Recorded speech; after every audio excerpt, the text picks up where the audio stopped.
Snow White. It was the middle of winter, and the snowflakes were falling like feathers from the sky, and a queen sat at her window working, and her embroidery frame was of ebony. And as she worked, gazing at times out on the snow, she pricked her finger, and there fell from it 3 drops of blood on the snow.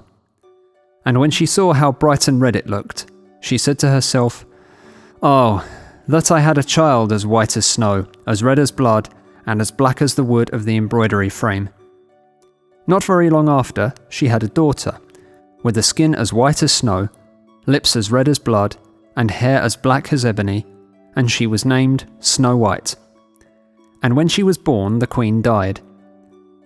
After a year had gone by, the king took another wife, a beautiful woman, but proud and overbearing, and she could not bear to be surpassed in beauty by anyone.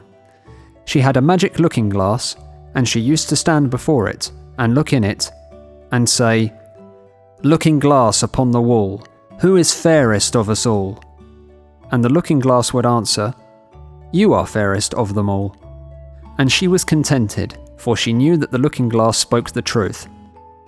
Now, Snow White was growing prettier and prettier, and when she was 7 years old, she was as beautiful as day, far more so than the queen herself. So one day, when the queen went to her mirror and said, "Looking glass upon the wall, who is fairest of us all?" it answered, "Queen, you are full fair, 'tis true, but Snow White fairer is than you." This gave the queen a great shock, and she became yellow and green with envy, and from that hour her heart turned against Snow White, and she hated her. And envy and pride like ill weeds grew in her heart higher every day, until she had no peace, day or night. At last she sent for a huntsman, and said, "Take the child out into the woods, so that I may set eyes on her no more. You must put her to death, and bring me her heart for a token."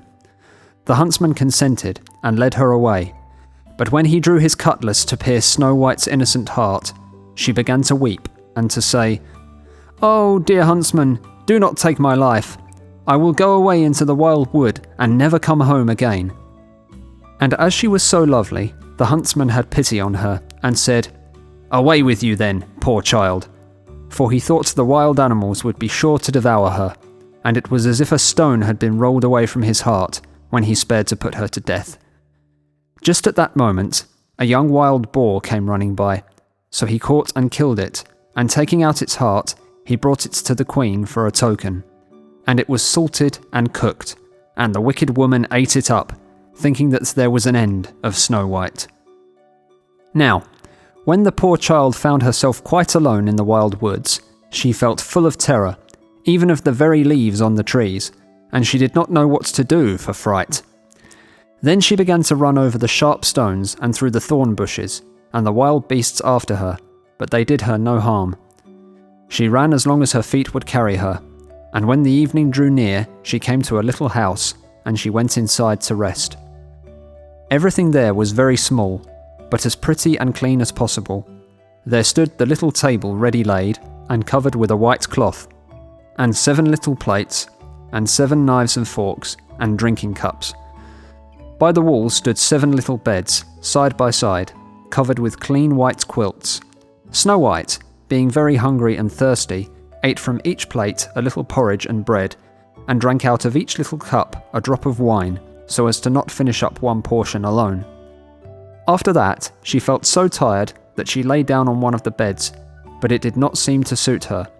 One was too long, another too short, but at last the 7th was quite right, and so she lay down upon it, committed herself to heaven, and fell asleep. When it was quite dark, the masters of the house came home. They were 7 dwarfs, whose occupation was to dig underground among the mountains.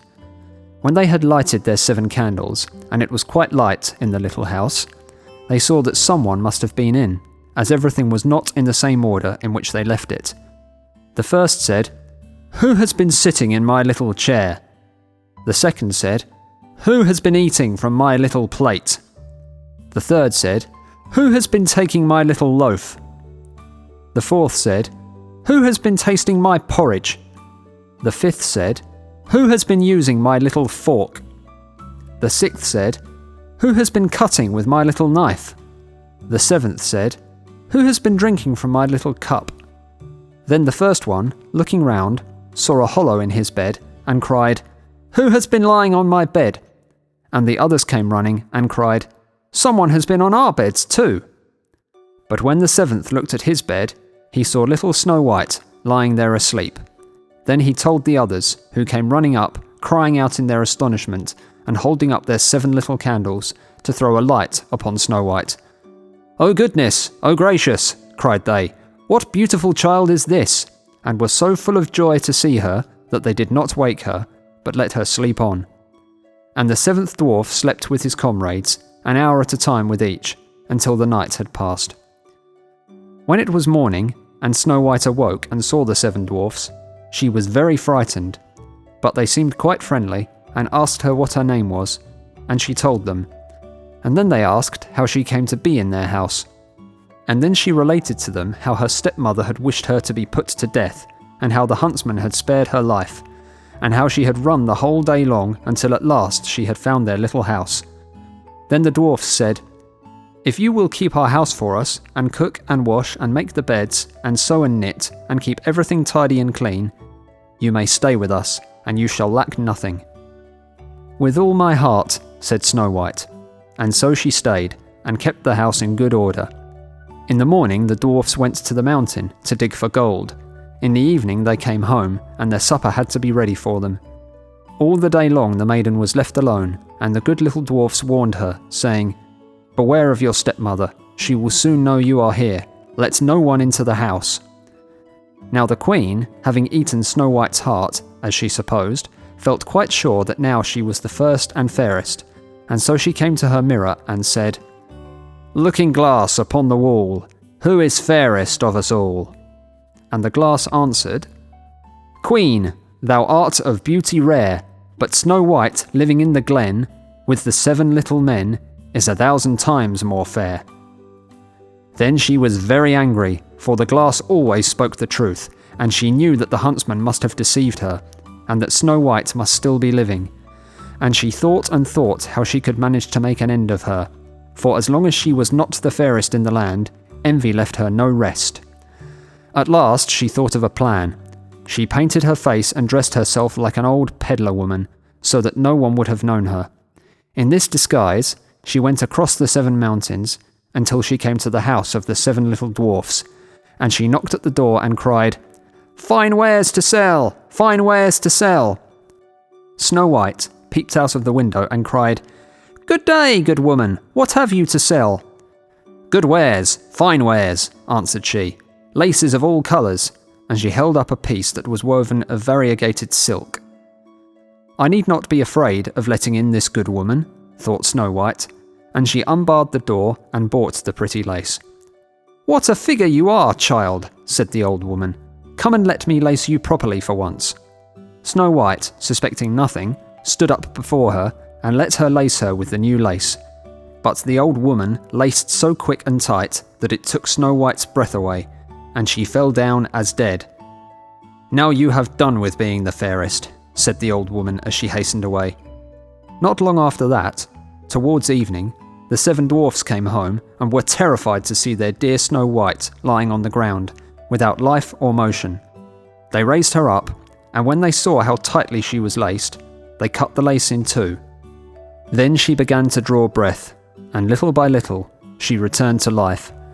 When the dwarfs heard what had happened, they said, "The old peddler woman was no other than the wicked queen. You must beware of letting anyone in when we are not here." And when the wicked woman got home, she went to her glass and said, "Looking glass against the wall, who is fairest of us all?" And it answered as before, "Queen, thou art of beauty rare, but Snow White, living in the glen with the 7 little men, is 1,000 times more fair." When she heard that, she was so struck with surprise that all the blood left her heart, for she knew that Snow White must still be living. "But now," said she, "I will think of something that will be her ruin."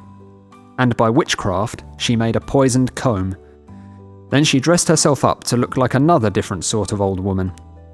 So she went across the 7 mountains, and came to the house of the 7 dwarfs, and knocked at the door and cried, "Good wares to sell! Good wares to sell!" Snow White looked out and said, "Go away, I must not let anybody in." "But you are not forbidden to look," said the old woman, taking out the poisoned comb and holding it up. It pleased the poor child so much that she was tempted to open the door, and when the bargain was made, the old woman said, "Now, for once your hair shall be properly combed." Poor Snow White, thinking no harm, let the old woman do as she would, but no sooner was the comb put in her hair than the poison began to work, and the poor girl fell down senseless. "Now, you paragon of beauty," said the wicked woman, "this is the end of you," and went off. By good luck, it was now near evening, and the 7 little dwarfs came home. When they saw Snow White lying on the ground as dead, they thought directly that it was the stepmother's doing, and looked about, found the poisoned comb, and no sooner had they drawn it out of her hair than Snow White came to herself and related all that had passed. Then they warned her once more to be on her guard, and never again to let anyone in at the door. And the Queen went home, and stood before the looking-glass, and said, "Looking glass against the wall, who is fairest of us all?" And the looking-glass answered as before, "Queen, thou art of beauty rare, but Snow White living in the glen with the 7 little men is 1,000 times more fair." When she heard the looking-glass speak thus, she trembled and shook with anger.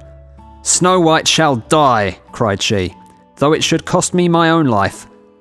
And then she went to a secret lonely chamber where no one was likely to come, and there she made a poisonous apple. It was beautiful to look upon, being white with red cheeks, so that anyone who should see it must long for it, but whoever ate even a little bit of it must die. When the apple was ready, she painted her face and clothed herself like a peasant woman, and went across the 7 mountains to where the 7 dwarfs lived. And when she knocked at the door, Snow White put her head out of the window and said, "I dare not let anybody in. The 7 dwarfs told me not." "All right," answered the woman. "I can easily get rid of my apples elsewhere. There, I will give you one." "No," answered Snow White, "I dare not take anything." "Are you afraid of poison?" said the woman. "Look here, I will cut the apple in 2 pieces. You shall have the red side, and I will have the white one." For the apple was so cunningly made that all the poison was in the rosy half of it. Snow White longed for the beautiful apple, and as she saw the peasant woman eating a piece of it, she could no longer refrain, but stretched out her hand and took the poisoned half. But no sooner had she taken a morsel of it into her mouth than she fell to the earth as dead, and the Queen, casting on her a terrible glance, laughed aloud and cried, "As white as snow, as red as blood, as black as ebony, this time the dwarfs will not be able to bring you to life again." And when she went home and asked the looking-glass, "Looking glass against the wall, who is fairest of us all?" At last it answered, "You are the fairest now of all." Then her envious heart had peace, as much as an envious heart can have. The dwarfs, when they came home in the evening, found Snow White lying on the ground, and there came no breath out of her mouth, and she was dead. They lifted her up, sought if anything poisonous was to be found, cut her laces, combed her hair, washed her with water and wine, but all was of no avail. The poor child was dead, and remained dead. Then they laid her on a bier, and sat all 7 of them round it, and wept and lamented 3 whole days. And then they would have buried her, but that she looked still as if she were living, with her beautiful blooming cheeks. So they said, "We cannot hide her away in the black ground." And they had made a coffin of clear glass, so as to be looked into from all sides, and they laid her in it, and wrote in golden letters upon it her name, and that she was a king's daughter. Then they set the coffin out upon the mountain, and one of them always remained by it to watch. And the birds came too, and mourned for Snow White. First an owl, then a raven, and lastly a dove. Now, for a long while Snow White lay in the coffin and never changed, but looked as if she were asleep, for she was still as white as snow, as red as blood, and her hair was as black as ebony. It happened, however, that one day a king's son rode through the wood and up to the dwarf's house, which was near it. He saw on the mountain the coffin, and beautiful Snow White within it, and he read what was written in gold letters upon it. Then he said to the dwarfs, "Let me have the coffin, and I will give you whatever you like to ask for it." But the dwarfs told him that they could not part with it for all the gold in the world. But he said, "I beseech you to give it me, for I cannot live without looking upon Snow White.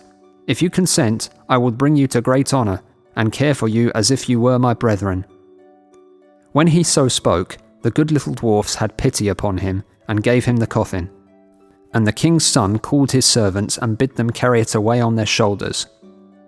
Now it happened that as they were going along, they stumbled over a bush, and with the shaking, the bit of poisoned apple flew out of her throat.